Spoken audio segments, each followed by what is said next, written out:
네, 안녕하세요. 2021년 9월 9일이고요. 오늘도 리포트 요약 시작해 보도록 하겠습니다. 5가지 리포트를 준비했고, 첫 번째로는 NC소프트와 리니지에 대한 리포트부터 준비를 했습니다. 키움증권의 김학준님의 자료를 참고했고요. 먼저 리니지 W의 성패가 방향성을 설정한다라고 제목을 달아주셨습니다. 불소2의 부진을 NC소프트는 큰 문제로 받아들이고 있는 것으로 판단이 되고 있고, 출시 이후 이례적으로 즉각적인 BM 조정이 있었다는 것은 이를 반증하는 것입니다. 참고로 BM은 과금 시스템을 이야기하는 거고요. BM 조정은 신작에 그치는 것이 아닌 리니지 M과 리니지 2M 같은 기존작에도 적용될 것으로 전망이 되고 있고 향후 신작들에도 영향을 줄 것으로 판단이 됩니다.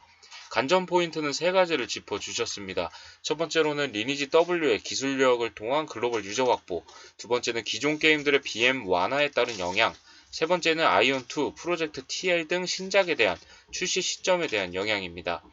올해 4분기에 출시가 예정된 리니지 W의 중요성이 더욱 높아지고 있습니다. 글로벌 동시 출시와 더불어서 멀티 디바이스, AI 번역, BM, 컨텐츠가 글로벌향으로 제작된 게임으로 알려져 있기 때문에 NC소프트의 글로벌에 대한 전략이 통할 수 있는지 판가름 날 수 있는 기준이 될 것으로 보고 있습니다. 향후 출시될 게임들도 글로벌 동시 출시가 유력한 가운데 리니지 W의 성패 여부가 출시 전략 그리고 일정에 큰 변화를 줄 수 있기 때문이라고 하고요. 더불어 인건비가 올라가고 기존 게임들의 ROF가 하락함에 따라서 이익률이 훼손될 수 있는 상황에서 절박함이 더 커진 상황이라고 합니다. 당사에서는 리니지 W에 대한 2022년 일평균 매출을 27억 원 정도로 추정을 하고 있습니다.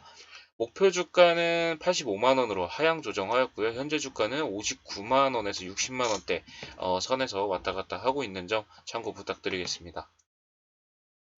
네, 다음은 이어서 넷마블에 대한 리포트입니다. 똑같이 키움증권의 김학준님의 자료고요. 한 발 앞선 전략적 변화라는 제목을 달아주셨습니다. NC소프트와는 다소 조금 다른 분위기의 리포트로 보시면 될 것 같고요. 넷마블의 BM 완화 정책은 이미 작년부터 진행이 되어 왔었다고 합니다. 가금 수준을 낮추면서 안정된 DAU를 바탕으로 성과를 내는 방식으로 전환이 된 것인데요.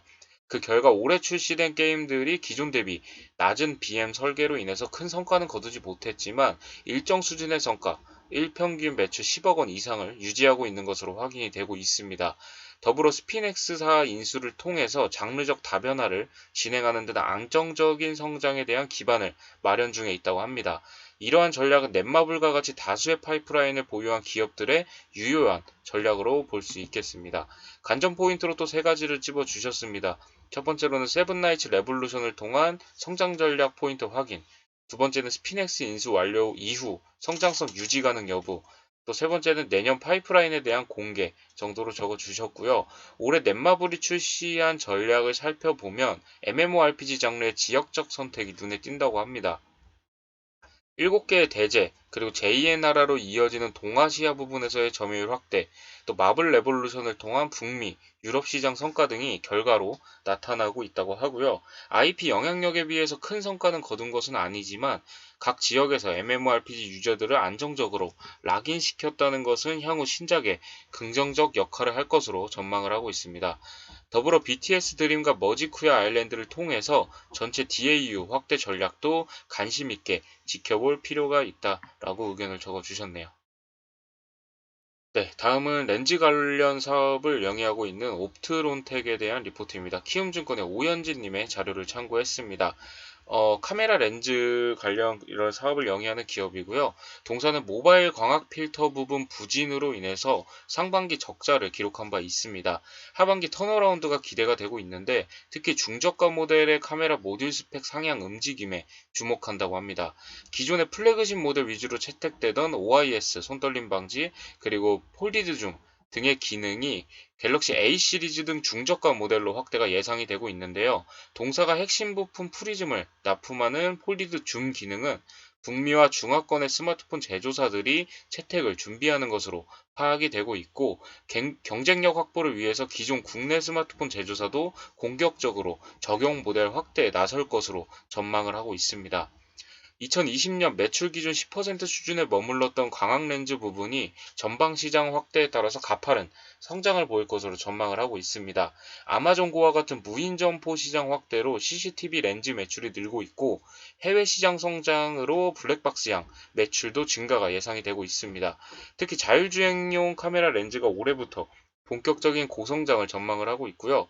자율주행 시장 확대에 따라서 글로벌 완성차 업체들과 협업도 활발하게 이루어지고 있기 때문에 차량용 렌즈 부분이 중장기 성장을 이끌 것으로 판단이 되고 있습니다. 2021년 매출액은 2,320억 원, 영업이익은 97억 원으로 전년 동기 124% 성장을 전망하고 있고요. 동사가 상반기 인수한 스마트폰 필름 업체인 제이월드의 실적은 아직 반영하지 않았다고 합니다. 영업이익 31억 정도를 작년에 기록을 한 기업이기 때문에 이 제이월드 실적을 반영했을 때 하반기 실적 인식에 따라서 추가적인 외형 확대가 예상될 수 있겠다라고 적어주셨습니다. 네, 다음은 폴더블 폰 관련주로 분류가 되고 있는 BH에 대한 리포트입니다. 키움증권의 오현진님의 자료를 참고했습니다. 동사는 상반기 영업 손실을 기록하면서 부진했습니다. 부품 공급 부족 및 코로나 영향으로 인해서 국내 주요 고객사의 제품 믹스 악화가 주요 원인이었다고 하고요. 하반기부터는 폴더블 폰 출시에 이어서 아이폰 신제품도 출시가 되면서 동사의 실적 반등을 이끌 것으로 전망을 하고 있습니다. 폴더블폰 관련 매출은 올해 매출 전망치의 10% 내외로 비중이 크지는 않지만 높은 단가로 동사의 수익성 개선을 이끌 것으로 판단이 되고 있습니다. 갤럭시 Z 폴드 3 그리고 Z 플립 3가 초기 흥행에 성공을 하면서 기존 상성의 폴더블 폴 판매 전망치 760만 대 이상을 달성할 것으로 전망을 하고 있습니다. 네, 다음으로 아이폰 신제품 출시가 모멘텀이 될 것이라는 전망인데요. 북미 고객사양 물량 증가가 가장 기대되는 부분이라고 합니다. 9월 출시 및 판매를 앞두고 있는 아이폰 신제품은 전 모델의 RF PCB를 채용할 전망이고 LTPO 디스플레이 도입으로 ASP 상승 효과도 기대를 하고 있습니다. 특히 전작인 아이폰 12 시리즈가 출시 7개월 만에 1억 대를 판매하면서 신제품의 초기 생산량 전망도 지속적으로 상승해온 점에 주목하고 있습니다. 연말에는 경쟁사 삼성전기의 RF PCB 사업 철수 가능성이 있다는 점도 삼성 디스플레이 내에서 동사의 점유율 상승을 이끌 수 있는 점이 부각되고 있습니다. 기존 삼성전기의 비중은 40% 수준으로 추정이 되고 있고 키움증권 추정에 따르면 삼성 디스플레이 내 동사의 점유율 10% 상승 시 약 900억 원의 외형 성장이 가능하다고 평가를 하고 있습니다. 동사는 그 밖에 5G 안테나 그리고 PCM 등 어플리케이션 다양화가 진행되고 있고 올해 매출액 9,046억 원, 영업이익은 560억 원으로 전년 동기 64% 성장을 전망하고 있습니다. 목표 주가는 28,000원이고요. 현재 주가는 2만 원대인 점 참고 부탁드리겠습니다. 네, 다음은 의료기기 전문 업체인 루트로닉에 대한 리포트입니다. 키움증권의 김두현 그리고 김재철님의 자료를 참고했습니다. 루트로닉은 레이저, 고주파 등과 같은 다양한 피부 미용 의료기기를 생산하는 업체입니다. 다른 업체와 달리 다양한 제품을 생산한다는 점에서 차별적인 강점을 갖고 있는데요. 코로나19로 개인들의 피부 미용 관심도가 높아지고 있고 이연된 해외 수출이 가세하면서 큰 폭의 실적 성장세를 나타내고 있습니다.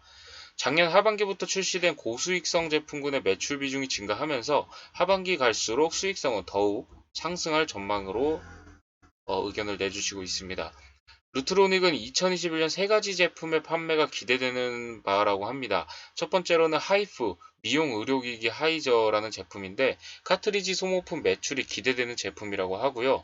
두 번째로는 체형관리 목적 제품으로 기대되는 품목으로 EMS를 이용한 체형관리 제품이고 올해 유럽과 국내 허가 후 판매를 예상하고 있습니다. 또 세 번째로는 작년 하반기에 출시된 신제품의 본격적 판매가 예상되는 제품군으로 할리우드 스펙트라라는 제품이 있습니다.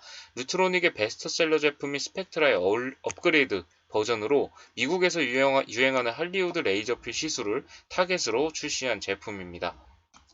네, 루트로닉의 2021년 연결 실적은 매출액 1,713억, 영업이익은 358억 원으로 전년 동기 대비 477%의 성장을 전망하고 있습니다. 루트로닉은 소모품 매출 없이 의료기기로만 27%의 영업이익률을 기록을 하고 있는데 2019년부터 소모품이 탑재된 신제품들을 출시하면서 점차 소모품 비중을 높이고 있고 2020년에 출시한 제품들의 판매가 본격화되는 2022년 하반기부터 소모품 매출 증가에 따른 수익성 개선이 뒤따를 전망이라고 합니다. 네, 오늘 준비한 리포트는 여기까지고요. 내일도 좋은 리포트로 인사드릴 수 있도록 하겠습니다. 감사합니다.